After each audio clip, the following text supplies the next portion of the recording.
दुशासन और ये दुर्योधन सब डर गए कि देख रहे हैं सुदर्शन चक्र चलेगा और गला ही कटेगा, क्योंकि इतना सामर्थ्य किसी में था ही नहीं कि उनके अलावा कोई जो है उसमें चुनौती दे सके किसी को। इतने बलशाली थे वो कि उनसे सब टक्कर लेने में डरते थे। दुर्योधन भी डरता था उनसे समझ रहे हैं? कोई भी राजा उनके आगे टिक नहीं पाता था, क्योंकि उनके पास एक ऐसा हथियार था कि जो सीधे गला ही काटते थे, और उस सुदर्शन चक्र को कोई रोक नहीं पाता था। भगवान श्री कृष्ण मृत संजीवनी विद्या भी जानते थे। मृत संजीवनी विद्या जो है शुक्राचार्य को भी पता थी। पता है आप लोगों को? जो राक्षसों के गुरु थे शुक्राचार्य जो है, उनको भी मृत संजीवनी पता थी, परंतु उन्होंने एक काम किया कि किसी राक्षस को उन्होंने नहीं सिखाया। पता है आप लोगों को?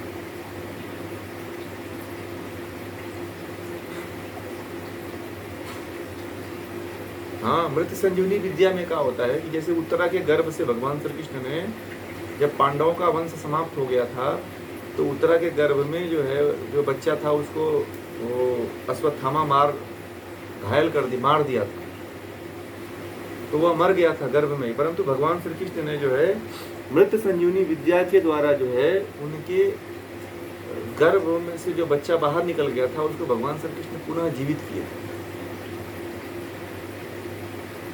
महाभारत युद्ध नहीं हुआ होता ना, मैं आप लोगों को बताऊं, यदि महाभारत युद्ध नहीं हुआ होता तो भारत में बहुत सी विद्याएं बची रहती।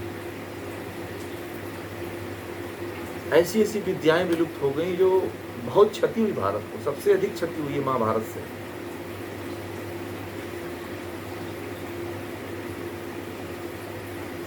केवल दुर्योधन के कारण, पुत्र मोह के कारण जो है बड़े बड़े योद्धा मार दिए गए।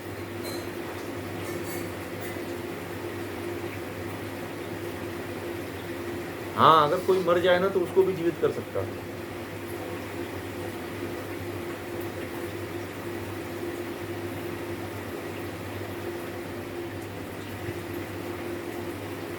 बोलिए मीनाक्षी जी।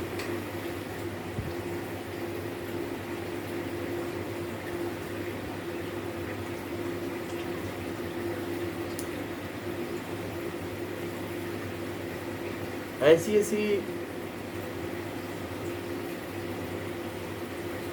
नहीं, रावण के पास, रावण के नाभि में कहीं नहीं कोई छुपाता है। रावण को मृत संजीवनी विद्या मिली होती ना तो वो कितना राक्षस पैदा कर देता। विभीषण को उसको अपने पुत्र को मेघनाथ को जिंदा कर देता, क्योंकि उसका सबसे प्रिय पुत्र था मेघनाथ।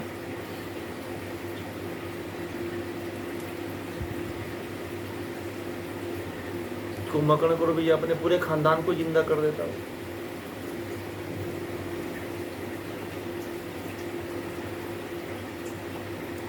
ये विद्या भारत में पुनः से जीवित होगी। यदि नालंदा विश्वविद्यालय नहीं जलाया गया होता ना तो भारत में बहुत कुछ बचा रहता। तक्षशिला विश्वविद्यालय नष्ट कर दिया गया। सबसे ज्ञान का सबसे बड़ा केंद्र था तक्षशिला। नालंदा से भी बड़ा विश्वविद्यालय था तक्षशिला, इसमें चाणक्य आदि ने जाकर के शिक्षा लिया था। हाँ, अभी वो पाकिस्तान में है, परंतु जो ग्रंथ थे ना, वो जो ज्ञान के जो ग्रंथ थे वो सब खत्म हो गए।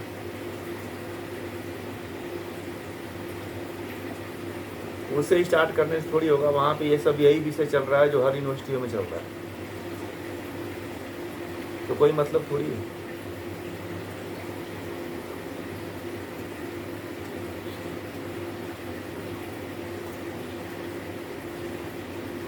भारत में कितनी विद्याएं पढ़ाई जाती थी यूनिवर्सिटियों में, पता है? 64 विद्याएं पढ़ाई जाती थी। कितनी? 64 कलाएं थी, वो विद्या के रूप में पढ़ाई जाती थी। अभी उसमें से मात्र अभी आप देखोगे अंड बंड इधर उधर पढ़ाया जा रहा है, कोई विद्या खास तरह से नहीं पढ़ाई जा रही है।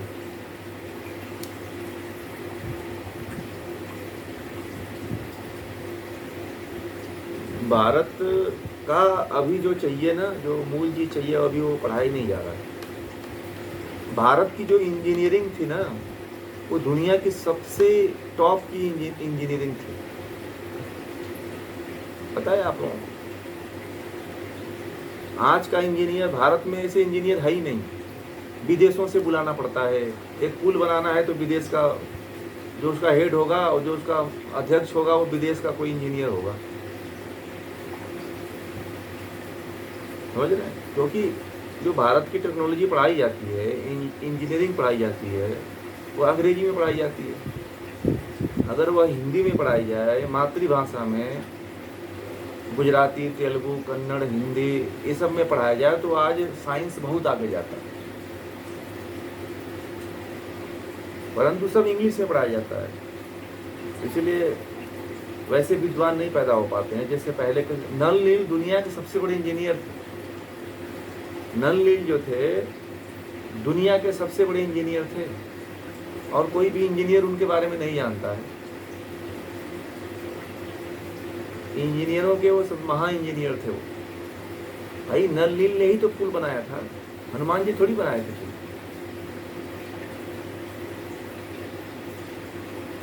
सुग्रीव के सेना में थे वो, कितने बड़े पहुंचे हुए लोग।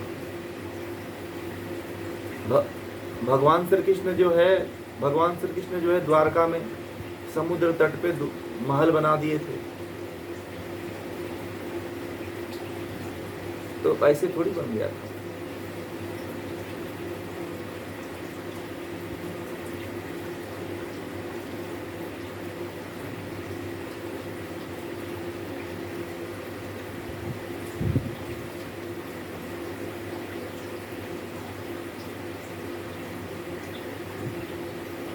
तो लेवल बढ़ा है, लेवल, पानी का लेवल बढ़ गया है। द्वारका डूबी है, लंका डूबी है, कितने सोने की लंका डूबी है समुद्र में।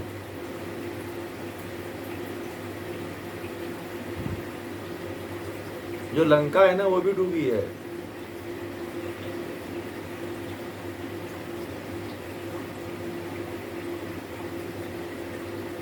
नहीं नहीं नहीं नहीं नहीं, कहीं नहीं पिघली।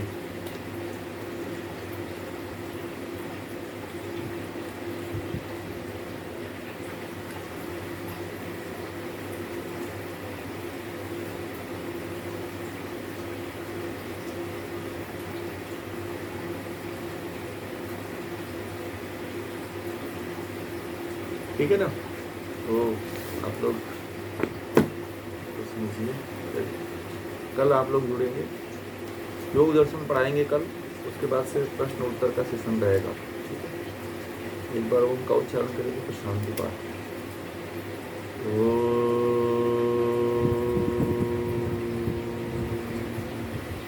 ओम शांति शांति शांति। और अष्टावक्र गीता जो है ना, अष्टावक्र गीता जो है बहुत महत्वपूर्ण गीता है, एक अपने आप में बहुत महत्वपूर्ण गीता है। उसमें तो आप लोग जुड़िए और लोगों को जोड़िए। अष्टावक्र गीता हर व्यक्ति को पढ़ना चाहिए जीवन में। गीता भले, गीता तो पढ़ो, आप उसके साथ में अष्टावक्र गीता अगर पढ़ लेंगे तो सोने पे सुहागा हो जाएगा। राजा जनक की मुक्ति जो हुई थी ना, राजा जनक जो जीवन मुक्त हुए थे, वह अष्टावक्र गीता सुनने के बाद ही हुए।